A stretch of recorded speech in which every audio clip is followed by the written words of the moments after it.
Hi everyone, study IQ के learning platform पे आप सबका स्वागत है। आज के लेक्चर में हम लोग जम्मू कश्मीर पीसीएस का जो 2021 का पेपर 1 था उसका फोर्थ पार्ट डिस्कस करेंगे। 25 क्वेश्चन हम हर पार्ट में अपने कवर कर रहे हैं और ये लास्ट पार्ट होगा। इसी के साथ 100 क्वेश्चन जो पेपर 1 के थे वो कवर हो जाएंगे।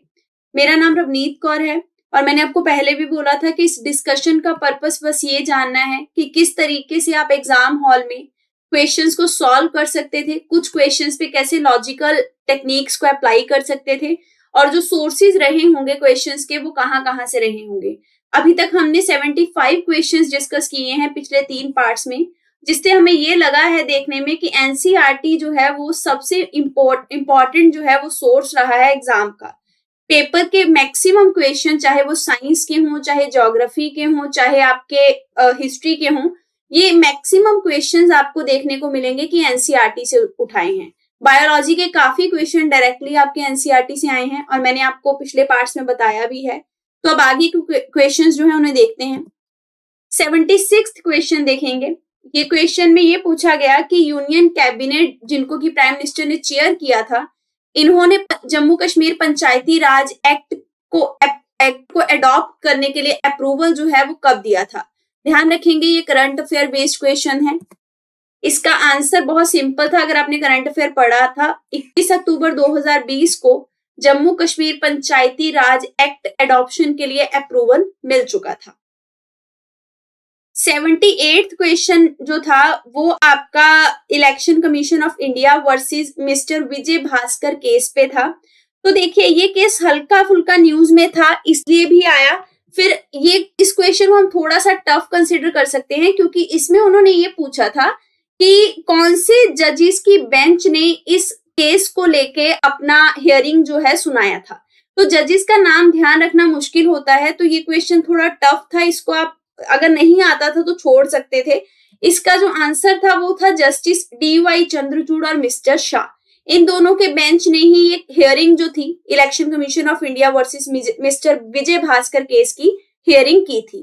तो ये क्वेश्चन टफ था। इसको मैं नहीं कहूंगी कि इसमें आप कोई लॉजिक डाल सकते थे। This was complete information based question.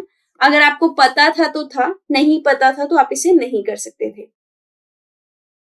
Next question आपका क्वाड फेलोशिप प्रोग्राम के ऊपर था। ये देखिए ये आपका न्यूज में ही था, सितंबर में ये न्यूज में था फेलोशिप प्रोग्राम।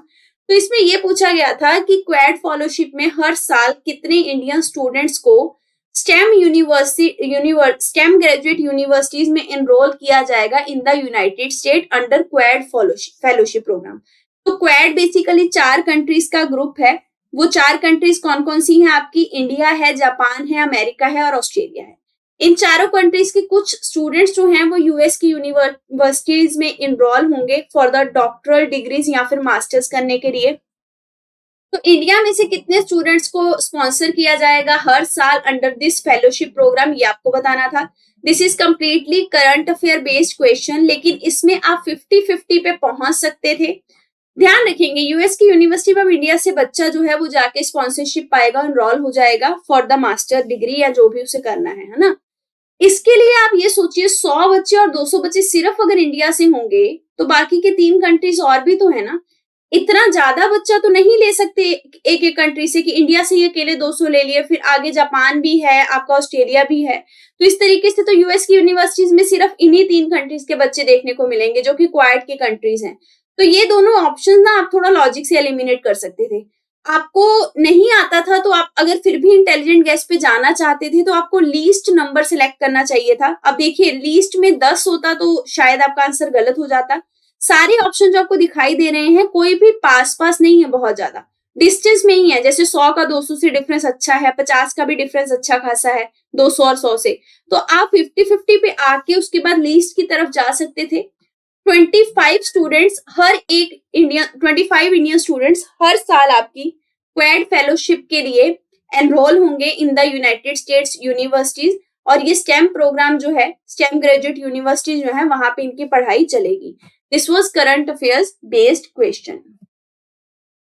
नेक्स्ट क्वेश्चन था वर्ल्ड ब्रेन डे का थीम क्या था 2021 का। This is again current affair based. इसको तो थीम में ऐसे ही है कि आपको पता था थीम तभी आप इसे अटेम्प्ट करते, अदरवाइज इसमें कोई लॉजिक नहीं लग सकता क्वेश्चन पे, ध्यान रखेंगे। क्योंकि जो भी आपको थीम दिखाई दे रहे हैं, चाहे वो अल्जाइमर का हो, पार्किंसन का हो, ये सब दिमाग से रिलेटेड ही प्रॉब्लम्स हैं, मतलब मेंटल जो आपके हेल्थ की इशू, मेंटल प्रॉब्लम्स जो होती है, ब्रेन रिलेटेड प्रॉब्लम्स, ये उन्हीं के नाम है। तो कुछ भी आपका थीम हो सकता था, तो इस पे तुक्का नहीं लगाना था। पहले ध्यान रखेंगे 22 जुलाई को हम वर्ल्ड ब्रेन डे जो है उसे सेलिब्रेट करते हैं। इसका करेक्ट आंसर था, थीम था स्टॉप मल्टीपल स्क्लेरोसिस, ठीक है। ताकि ये बेसिकली एक न्यूरोलॉजिकल डिसीज होती है, क्रॉनिक होती है, बहुत लंबे समय तक चलती है। तो इसी डिसीज को लेके ही थीम बनाया गया वर्ल्ड ब्रेन डे का। मोस्ट इंपॉर्टेंट चीज कि ये जो थीम है मल्टीपल स्क्लेरोसिस वाला, ये खुद भी एक दिवस के रूप में मनाया जाता है। 30 मई को वर्ल्ड मल्टीपल स्क्लेरोसिस डे जो है वो भी सेलिब्रेट किया जाता है, ताकि जो भी इस बीमारी से रिलेटेड सोशल बैरियर्स हैं हम उनको लिफ्ट कर सके, हटा सके और इस बीमारी से लड़ने में लोगों की हेल्प कर सके। नेक्स्ट क्वेश्चन था, गवर्नमेंट ऑफ इंडिया ने एक सेक्रेड पोर्टल जो है वो डेवलप किया था। तो आपको ये बताना था ये सेक्रेड पोर्टल जो है ये किस चीज के लिए बनाया गया था, कौन से पर्टिकुलर सेक्शन के लिए। तो देखिए, आप कोई भी गवर्नमेंट की स्कीम जब तैयार करते हैं तो ध्यान ये देना है कि हर एक स्कीम प्रिपेयर करते टाइम देखेंगे कि कौन सा सेक्शन सोसाइटी का इस स्कीम से बेनिफिट पाएगा। अगर आपने ये पढ़ा होता सेक्शन पर्टिकुलरली तो ये क्वेश्चन इजी होता आपके लिए, करंट अफेयर बेस्ड है। इसका आंसर है कि ये सीनियर सिटीजन्स को जॉब देने के लिए बनाया गया पोर्टल है। आप इसकी फुल फॉर्म ध्यान रखेंगे, आगे किसी एग्जाम में पूछी जा सकती है, सीनियर एबल सिटीजन्स फॉर री एम्प्लॉयमेंट इन डिग्निटी। तो देखिए, ऐसे अगर आपको सीनियर वर्ड हल्का सा याद होता तो ऑप्शन आराम से एलिमिनेट हो जाते, क्योंकि सीनियर सिटीजन का ऑप्शन केवल आपका ऑप्शन नंबर सी है, ठीक है। ये पोर्टल क्रिएट किया गया है ministry of social justice and empowerment के द्वारा, ताकि सीनियर सिटीजन्स को भी जॉब्स जो हैं वो प्रोवाइड की जा सके। नेक्स्ट क्वेश्चन स्टैटिक बेस्ड था। आपकी जो ह्यूमन ज्योग्राफी की एनसीईआरटी है, ये क्वेश्चन डायरेक्टली उसी से आया है। इसमें ये पूछा गया कि ब्रिक्स की जो टर्म है, जो कि एक 5 इमर्जिंग नेशनल इकोनॉमीज की एसोसिएशन है, ब्राजील, रशिया, इंडिया, चाइना और साउथ अफ्रीका, इस टर्म को क्वाइन किसने किया था? तो ये एनसीईआरटी में साफ साफ लिखा हुआ है, जिम ओ'नील ने ब्रिक्स की टर्म को क्वाइन किया था। नेक्स्ट क्वेश्चन में आपको ये पूछा गया था कि इंडियन मेट्रोलॉजिकल डिपार्टमेंट के रीजनल मेट्रोलॉजिकल सेंटर्स हैं बहुत सारे, तो कौन कौन सी जगह पे वो सेंटर्स हैं। अब देखिए, एक सेंटर किसी का हेडक्वार्टर सेंटर होता है तो समझ आ जाता है, अब बहुत सारे तो याद नहीं रह पाते हैं, लेकिन बहुत इंपॉर्टेंट चीज जो यहाँ पे आप गेस भी लगा सकते थे और हल्का आपको याद भी होना चाहिए था, आपने आईएमडी के सेंटर में चेन्नई और कोलकाता पक्का सुना होगा कि चेन्नई कोलकाता में इनका रीजनल सेंटर है। ये एनसीईआरटी में मेंशन भी है। ह्यूमन ज्योग्राफी की जब आप एनसीईआरटी उठाएंगे उसमें जो ऑर्गेनाइजेशंस डिस्कस की गई हैं वहां मेंशन किया गया है। तो ध्यान रखेंगे, अगर आपको चेन्नई कोलकाता पता था तो आप डायरेक्टली आंसर पे थे, क्योंकि चेन्नई यहाँ है, कोलकाता यहाँ है, तो ये 2 ऑप्शन ही आपके आंसर में बैठ रहे हैं, बाकी किसी में चेन्नई कोलकाता नहीं है। तो आपका आंसर एग्जैक्टली क्या था? 1 और 2, ऑप्शन नंबर डी। आपके जो सेंटर्स हैं रीजनल आईएमडी के, वो हैं चेन्नई में, गुवाहाटी में, कोलकाता में और नागपुर में।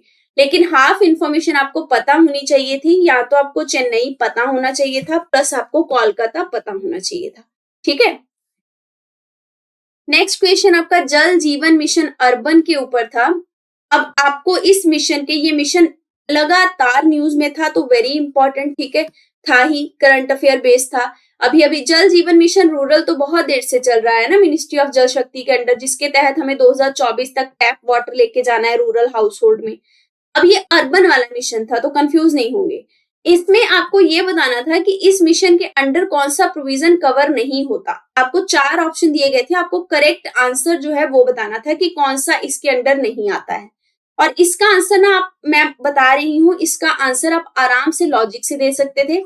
अब 4th ऑप्शन इसका आंसर है, क्यों है आप देख लीजिए एक बार। यहाँ ये बोला गया कि जल जीवन मिशन अर्बन का मोटिव क्या है कि हमें सारे हाउस होल्ड्स को फ्री सप्लाई देनी है। ऑल वर्ड ना यहाँ पे एक्सट्रीम वर्ड है, जहां पे एक्सट्रीम वर्ड यूज होते हैं मैक्सिमम टाइम वो स्टेटमेंट गलत होती है। अगर आप उस सेंस से भी नहीं जाना चाहते कि ये एक्सट्रीम वर्ड है तो उससे जरूरी थोड़ी है कि ये गलत हो, तो मैं आपको एक और लॉजिक बताती हूँ। इसमें ये कहा गया कि फ्री वाटर सप्लाई हम सारे हाउस होल्ड्स को देंगे। सारे हाउस होल्ड का मतलब रूरल भी हो गया, अर्बन भी हो गया, लेकिन ये स्कीम तो स्पेसिफिकली अर्बन के लिए है। तो यहाँ पे या तो सिर्फ अर्बन लिखा होता, तो यहाँ तो रूरल भी इनकॉर्पोरेट कर रहा है ये अपनी स्कीम के अंडर, जबकि रूरल के लिए तो अलग से जल जीवन मिशन की स्कीम चल ही रही है, मैंने आपको अभी बताई। तो आप इस सेंस के साथ भी अगर जाते तो ऑप्शन नंबर डी पे आप मार्क कर सकते थे, और ऑप्शन नंबर डी जो था वो इनकरेक्ट था, यानी कि वो जल जीवन मिशन अर्बन के अंडर नहीं आता है। बाकी सारे पॉइंट्स आप देखिए कि हमें वाटर बॉडीज को रिजुविनेट करना है, और रीयूज वाटर जो है 20% रीयूज वाटर होना चाहिए हमारी डेली यूजेज में, ये भी सही है। बी है कि ग्रीन स्पेसिस को हम क्रिएट करेंगे। सी है कि हम सीवर कनेक्शंस देंगे 500 सिटीज में। अब देखिए सीवर कनेक्शंस देंगे, आप ये याद तो करते नहीं बैठेंगे कितने करोड़ को कहां कहां देंगे, ये तो बहुत ही ज्यादा फैक्चुअल हो गया, ठीक है। इसीलिए एग्जामिनर ने क्वेश्चन फ्रेम करते टाइम इस चीज का खासा ध्यान रखा है कि आपको ये स्टैटिक इंफॉर्मेशन, चाहे ये 20% है, ये कितने करोड़ है, ये सब याद ही नहीं रखना। एलिमिनेशन से इस क्वेश्चन को कर सकते थे, आपको केवल हल्की ना रूरल वाली स्कीम पता होनी चाहिए थी, जल जीवन मिशन रूरल वाली, फिर आप ऑल वर्ड के थ्रू भी आंसर पे जा सकते थे। इसका करेक्ट आंसर है ऑप्शन नंबर डी। देखिए ये मिशन इंपॉर्टेंट है, आप इसके कुछ पॉइंट्स जो हैं वो यहाँ से समझ सकते हैं, पढ़ सकते हैं। इसका जो मेन पर्पस है वो है अर्बन हाउस होल्ड को टैप कनेक्शन देना, इसके अलावा सीवर कनेक्शन प्रोवाइड करना, फिर वाटर बॉडीज को रिजुविनेट करना ताकि हम फ्रेश वाटर सप्लाई जो है उसे और भी ज्यादा बढ़ा सकें, और शहरी एरिया में खास करके ग्रीन स्पेसिस क्रिएट करेंगे ताकि वहां वे फ्लड्स जो आते हैं उनके नेगेटिव इम्पैक्ट को हम रिड्यूस कर सकें। इसके अलावा सर्कुलर इकोनॉमी ऑफ वाटर को प्रमोट किया जाएगा, जिसका मतलब है जो भी वाटर आपका खराब है, सीवेज वाला वाटर है, उसको ट्रीट करके दोबारा से रीयूज किया जाएगा, ठीक है। फिर टेक्नोलॉजी की बात हुई है कि टेक्नोलॉजी सब मिशन फॉर वाटर जो है वो भी प्रपोज किया गया है ताकि वाटर के फील्ड में ग्लोबल टेक्नोलॉजीज को लाया जा सके। उसके बाद एक कैंपेन की बात हुई है, information education and communication campaign, जो कि मासिस को अवेयरनेस स्प्रेड करने के लिए चलाई जाएगी। फिर ये ध्यान रखेंगे पेय जल सर्वेक्षण, आपको क्वेश्चन अगली बार ऐसे आ सकता है कि ये जल सर्वेक्षण कौन से मिशन के अंडर है, तो ये आपका पेय जल सर्वेक्षण जो है जल जीवन मिशन अर्बन के अंडर है, ये सिटीज में कंडक्ट किया जाएगा, जिसमें ये डिसाइड किया जाएगा कि वेस्ट वाटर को कैसे कितनी मात्रा में रीयूज किया गया, वाटर का डिस्ट्रीब्यूशन प्रॉपर हो रहा है कि नहीं। तो इस सर्वेक्षण को आप बोल सकते हैं कि असेसमेंट किया जाएगा कि ये जो स्कीम है इसका प्रॉपर रिजल्ट निकल पा रहा है या नहीं निकल पा रहा, ठीक है। तो ये सारे कुछ पॉइंट्स हैं, हो सकता है फर्दर इन फ्यूचर ये स्कीम आपको आ जाए क्वेश्चन में, तो पेय जल सर्वेक्षण नेक्स्ट टाइम आने का चांस रहेगा, कोई भी एग्जाम अगर होल्ड होता है तो इसको ध्यान रखेंगे अंडर जल जीवन mission urban. Next question current affair based था। मार्च में एक कमेटी आरबीआई ने अनाउंस की थी ताकि ये डिसाइड किया जा सके पर्टिकुलरली कि हम किस तरीके से स्मॉल फाइनेंस बैंक को और भी ज्यादा ग्रो कर सकते हैं, उनकी इवेल्युएशन की जा सके। तो पूछा यही गया था ये कमेटी किससे रिलेटेड थी, तो ये स्मॉल फाइनेंस बैंक से रिलेटेड थी, ठीक है। 3 साल इसका टेन्योर है, ये आपको ध्यान रखना है, मतलब 2024 में ये अपनी रिपोर्ट जमा कर देगी। देखिए ये क्वेश्चन तुक्के से करने वाला नहीं था, क्योंकि अगर आप ये गेस करते कि ये कमेटी कोऑपरेटिव बैंक के लिए हो सकती है, क्योंकि आप रेगुलर न्यूज में ना कोऑपरेटिव बैंक के इश्यूज जो हैं उन्हें पढ़ते हुए आ रहे होंगे, क्योंकि ये इशू लगातार चल रहा था इन बैंक्स का, स्पेसिफिकली अर्बन कोऑपरेटिव बैंक तो न्यूज में ही थे। तो आप शायद गैस मार के इस पे चले जाते ऑप्शन नंबर डी पे, तो गलत हो जाता, क्योंकि ये कमेटी आपकी स्मॉल फाइनेंस बैंक के लिए है। नेक्स्ट क्वेश्चन आपका इंटरनेशनल करंट अफेयर बेस्ड था कि कौन सी कंट्री ने हॉलोकॉस्ट प्रॉपर्टी बिल जो है उसे पास किया, तो ये आंसर था पोलैंड। ये करंट अफेयर बेस्ड था आपका क्वेश्चन डायरेक्टली। नेक्स्ट क्वेश्चन था मेगापोडे सेंचुरी के ऊपर, ये न्यूज में थी, तो आपको ये पूछा गया था कि ये सेंचुरी कहाँ पे लोकेटेड है। देखिए इसमें गैस वर्क बस इस तरीके से किया जा सकता था कि अगर आपने उत्तर प्रदेश, उत्तराखंड और राजस्थान की सेंचुरीज पढ़ी हैं, क्योंकि कुछ गिनी चुनी सेंचुरीज हैं इन जगह पे, तो आपको ये पता रहता कि हाँ यहाँ पे तो ऐसी मैंने सेंचुरी का नाम नहीं सुना, तो आप डायरेक्ट आंसर पे होते। ये सेंचुरी पर्टिकुलरली आपकी अंडमान निकोबार में लोकेटेड है, ठीक है, और ये सेंचुरी न्यूज में थी इसीलिए ये पूछी गई, अदरवाइज ये नहीं पूछी जाती। ये देखिए 9 सितंबर को भी ये न्यूज में चल रही थी, उससे पहले भी न्यूज में थी, क्योंकि यहाँ पे मेगापोडे नाम का कोई चीज मिलता है जिसकी वजह से सेंचुरी का नाम रखा गया, तो ये न्यूज में लगातार बनी हुई थी। अंडमान निकोबार इसका आंसर रहेगा। तो this was again current affair based. Next question आपका ऑथर एंड बुक्स के ऊपर था। तो ये तो आप करंट अफेयर का सेक्शन जब तैयार करते हैं तो ऑथर बुक्स आपको ध्यान रखनी होती हैं। पूछा गया था, एक ऑथर पूछे गए थे आपसे बुक पे। बुक का नाम था my life in full, work, family and our future. ये बुक लिखी गई है आपकी इंदिरा नूई जी के द्वारा। करेक्ट आंसर है ऑप्शन नंबर बी। देखिए इसमें कुछ समझाने और लॉजिक वाली बात है नहीं। ऐसे क्वेश्चन अगर आपको आते हैं एग्जाम में तो तभी अटेम्प्ट करेंगे, अदरवाइज नहीं करेंगे। क्योंकि देखिए अगर नेगेटिव मार्किंग है तो प्लीज इनको मत कीजिएगा, क्योंकि फिर ये गलत हो जाते हैं। जहां पे इंटेलिजेंट गेस लग सकता है मैंने आपको अभी तक बताया है, समझाया है, लेकिन जिस जगह नहीं लगेगा मैं आपको बार बार कह रही हूँ, फिर उसको उस क्वेश्चन को आप तभी करेंगे जब आता है।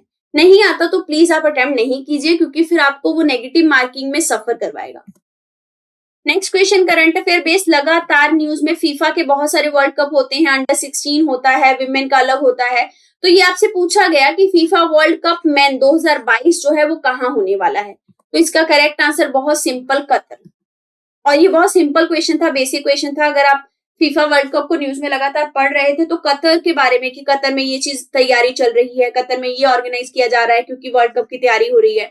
कतर हमेशा न्यूज में चल रहा था क्योंकि वर्ल्ड कप होने वाला है, तो इसलिए आपको पता रहता कि ये कतर में होने वाला है। अब नेक्स्ट क्वेश्चन थोड़ा पेचीदा था। आपसे ग्लोबल हंगर इंडेक्स 2020 में इंडिया का रैंक पूछा गया।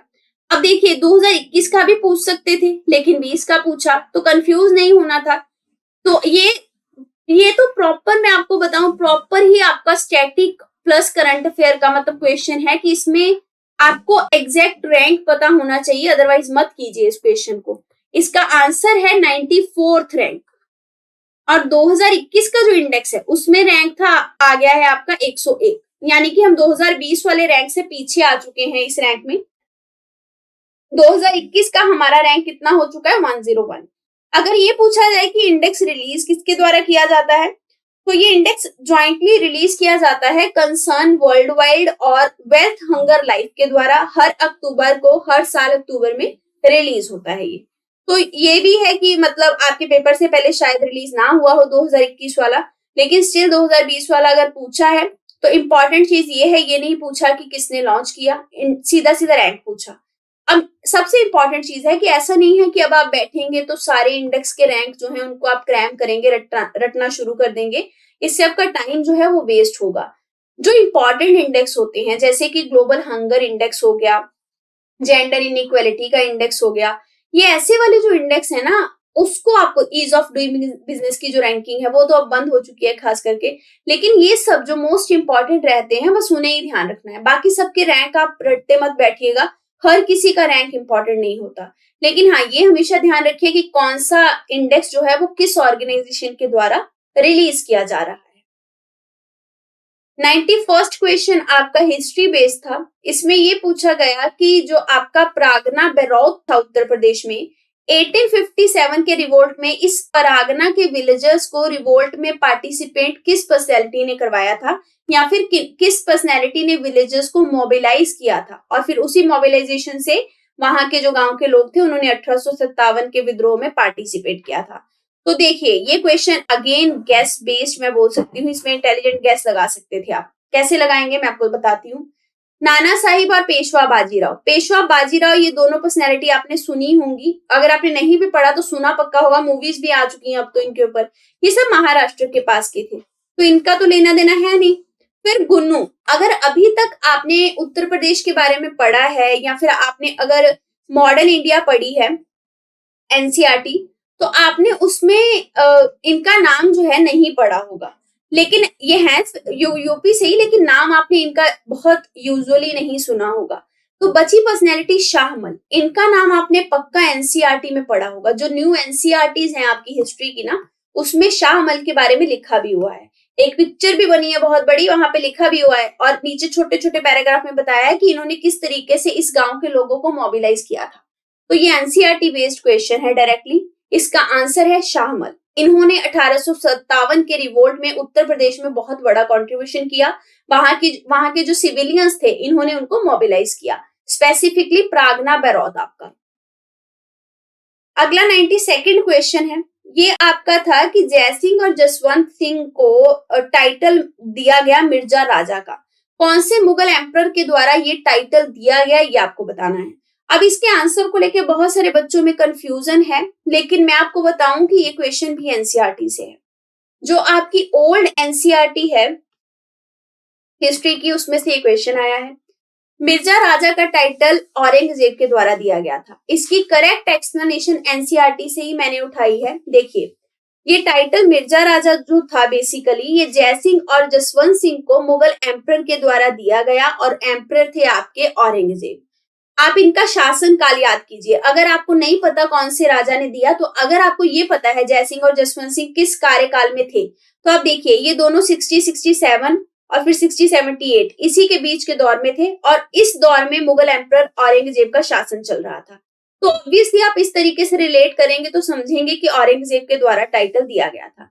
महाराजा जयसिंह को मिर्जा राजा का टाइटल जो है वो दिया गया, और उस टाइम पे वो अंबर के राजा थे। बाद में अंबर का नाम बदल के जयपुर हो गया। फिर सिमिलरली जसवंत सिंह को भी ये टाइटल जो दिया गया, ये दिया गया उस टाइम पे जब वो महाराजा थे मारवाड़ के, और मारवाड़ आज के टाइम पे आपका राजस्थान का पार्ट है। तो ये दोनों राजाओं को टाइटल मिर्जा राजा का जो है वो दिया गया बाय द औरंगजेब, ये चीज ध्यान रखेंगे। और सिर्फ यही दो राजा थे जिनको कि ये टाइटल मुगल एम्परर के द्वारा दिए गए थे, ये भी इंपॉर्टेंट पॉइंट है। 93rd क्वेश्चन आपका एनसीईआरटी बेस्ड। अगेन मैं आपको बता रही हूं, अभी तक मैंने आपको जितना भी समझाया है या करवाया है, मैक्सिमम टू मैक्सिमम क्वेश्चंस आपके ना जो एनसीईआरटी से ही फेच हुए हैं। So please do prepare your NCERTs very well जब भी आप किसी एग्जाम की तैयारी करते हैं। चाहे वो एनसीईआरटी ओल्ड है चाहे न्यू है, एनसीईआरटी में बहुत सारा इंफॉर्मेशन होता है। क्वेश्चन ये था कि चांदनी चौक जो शाहजहां का नया कैपिटल था, शाहजहांबाद, उसका एक फेमस बाजार था, और आज भी चांदनी चौक दिल्ली में फेमस है। तो क्वेश्चन था कि चांदनी चौक का जो डिजाइन था वो किनके द्वारा तैयार किया गया था। तो ये एक्चुअल में जहांगीर की शाहजहां की जो सिस्टर थी आप जहां आरा, इनके द्वारा तैयार किया गया था। शाहजहां आप नाम से भी रिलेट कर सकते हैं, जहां जहां खत्म होता है वहीं से इनका नाम शुरू होता है, जहानारा।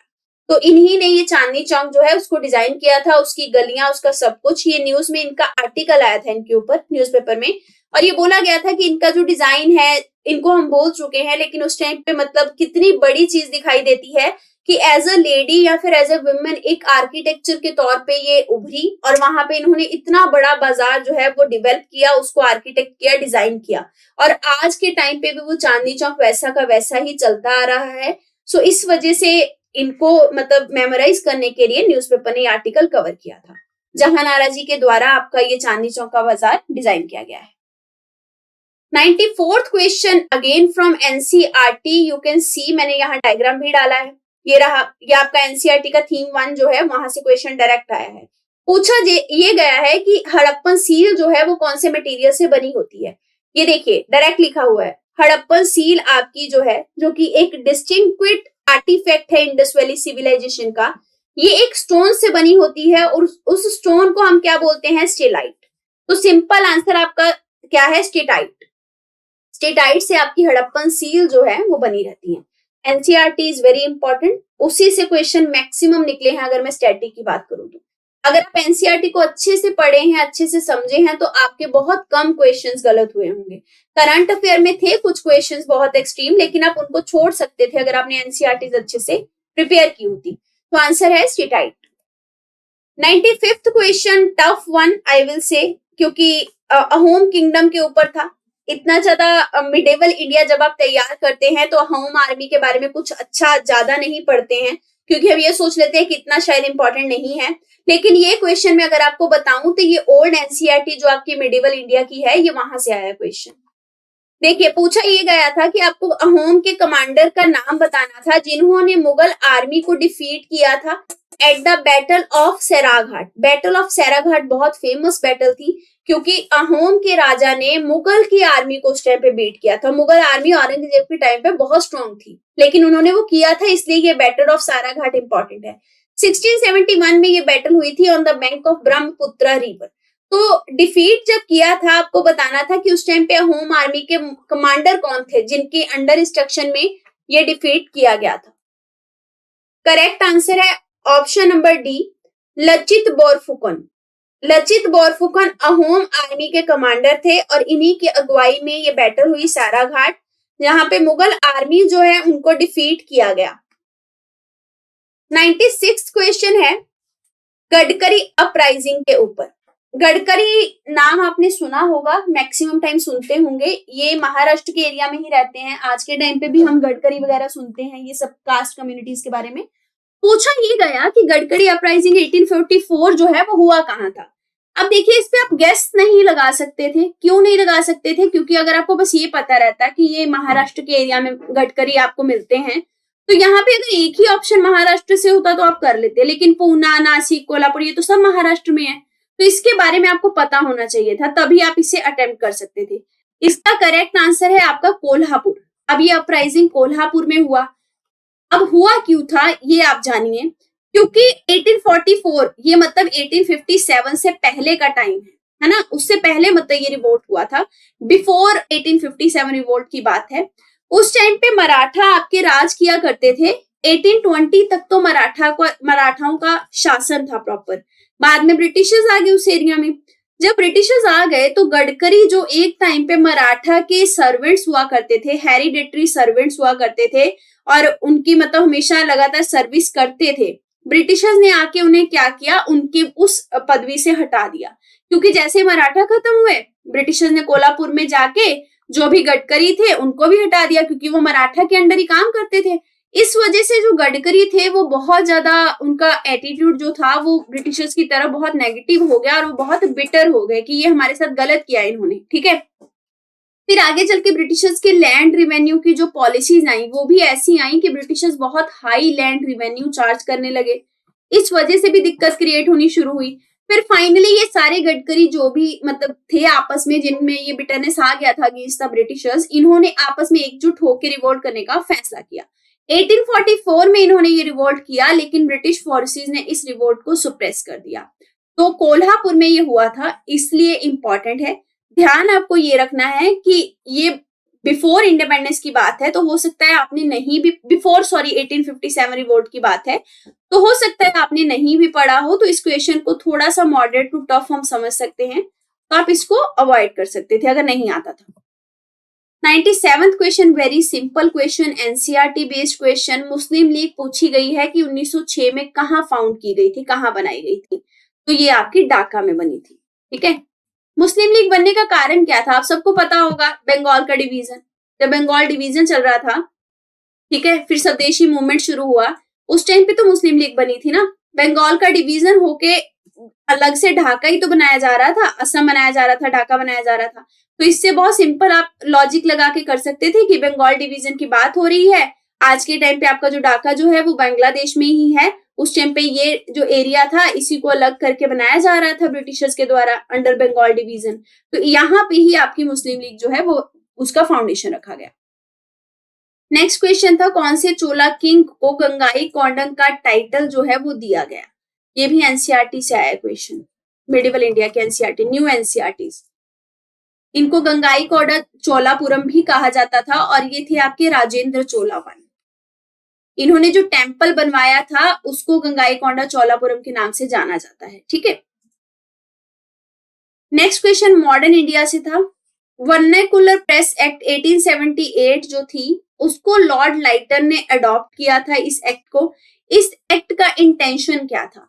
देखिए अगर आपको ये पता हो कि 1878 के आसपास प्रेस इतनी ज्यादा फ्रीडम में नहीं थी और उसके बाद आपने अगर मॉडर्न इंडिया पढ़ा है, इसको हम लॉजिक से करेंगे, अगर आपने मॉडर्न इंडिया पढ़ा है तो आप ये समझ जाएंगे कि मॉडर्न इंडिया की स्टोरी में 1878 के बाद 1880s 90s के पास ना जो तिलक थे उन्हें अरेस्ट किया गया था और 1878 के पास बहुत सारे जो आपके लीडर्स थे, फेमस नेशनल लीडर जो प्रेस में गलत लिखते थे, खराब लिखते थे, उनको ब्रिटिश गवर्नमेंट अरेस्ट करना शुरू कर चुकी थी।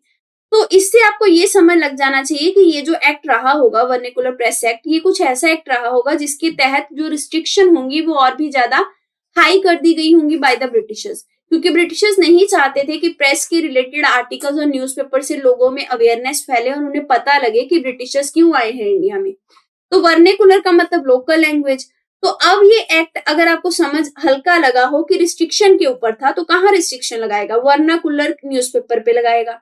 तो आप लॉजिक से अगर जाते तो इसका आंसर था ऑप्शन नंबर बी, कि इस एक्ट का पर्पस था वर्नाकुलर न्यूज़पेपर को रिस्ट्रेन करना और रिस्ट्रिक्शन लगाना उसके ऊपर। ठीक है, एक बात बताइए, इंग्लिश न्यूज़पेपर को प्रमोट तो पक्का नहीं करेगा एक्ट, क्योंकि प्रमोट क्यों करेगा कोई एक्ट ऐसा जो कि ब्रिटिशर्स लेके आ रहे हैं, है ना? और लॉर्ड लाइटन की अगर आपने दूसरी पॉलिसीज पढ़ी हो तो लॉर्ड लाइटन की पॉलिसीज कभी भी फ्रेंडली नहीं थी इंडिया को लेके। उनके विचार ऐसे बहुत अच्छे नहीं थे इंडिया की डेवलपमेंट और ग्रोथ के लिए। तो वो जो भी एक्ट लाएंगे वो और भी ज्यादा अपने रूल को फर्म करने के लिए और भी ज्यादा स्ट्रिक्ट करने के लिए लेके आएंगे। तो इसलिए आंसर था कि उन्होंने वर्नाकुलर न्यूज़पेपर को रोकने के लिए, क्योंकि लोकल लैंग्वेज में ही लोग पढ़ते थे, उन्होंने उसको रोकने के लिए ये जो एक्ट है वो लाया।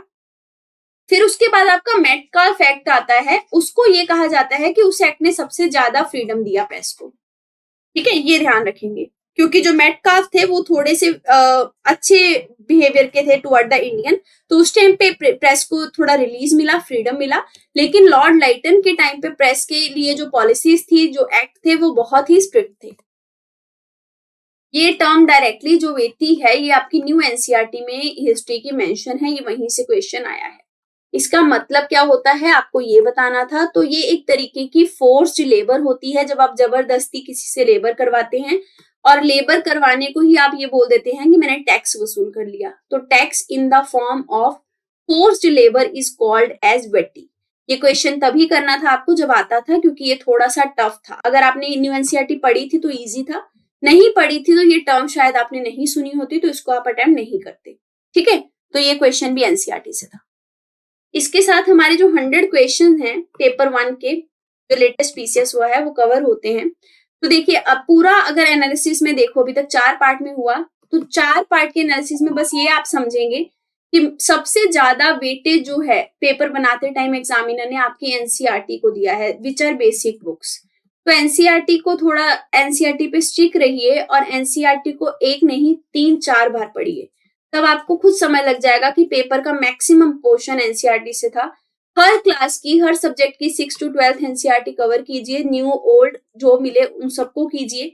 हिस्ट्री की ओल्ड एनसीईआरटीज भी इंपॉर्टेंट है। ठीक है, फिर साइंस की एनसीईआरटी डेफिनेटली इग्नोर नहीं करेंगे। इकोनॉमी की एनसीईआरटी, मैक्रो इकोनॉमी जो है वो एनसीईआरटी पक्का पढ़ेंगे।